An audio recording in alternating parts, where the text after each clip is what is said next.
Dieser Überfall der Hamas auf Israel ist furchtbar und er ist barbarisch.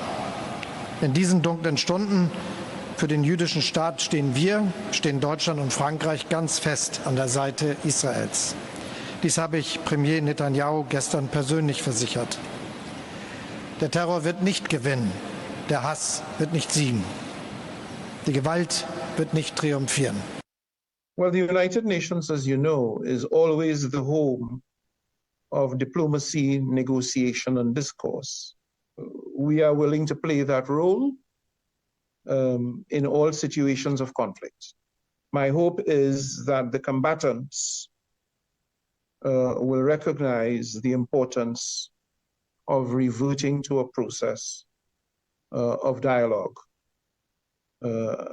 in order to save lives and to minimize the destruction and the harm that results from violent engagement. Shivani continues to stay on with us. Shivani, contrast these statements of unequivocal condemnation to the kind of response that has come in from Arab nations who say the fighting on both ends must stop.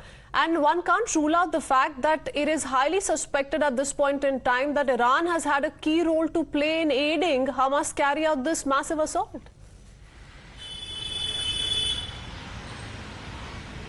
Certainly, there are allegations, and the people in Israel also have this belief that behind these attacks from the Hamas, Iran has been aiding the Hamas in this particular event, which is very evident that the kind of preparedness, the kind of weapons, the kind of rockets that are being launched, it cannot be done alone by Hamas, because it has been backed by certain nations, and Iran is being one of them. That's the allegation and belief of the people in Israel right now. And we also see how the world has been now emerging as different equations. We see the Western leaders coming in support of Israel right now, and we also see a lot of voices that are pro-Palestinian voices, not only in the UAE, but we also see these voices emerging in UK and US also. We've seen protests out there where thousands of pro-Palestine people have gathered, and they've been trying to attack the embassies of Israel, and they have been trying to control out there. So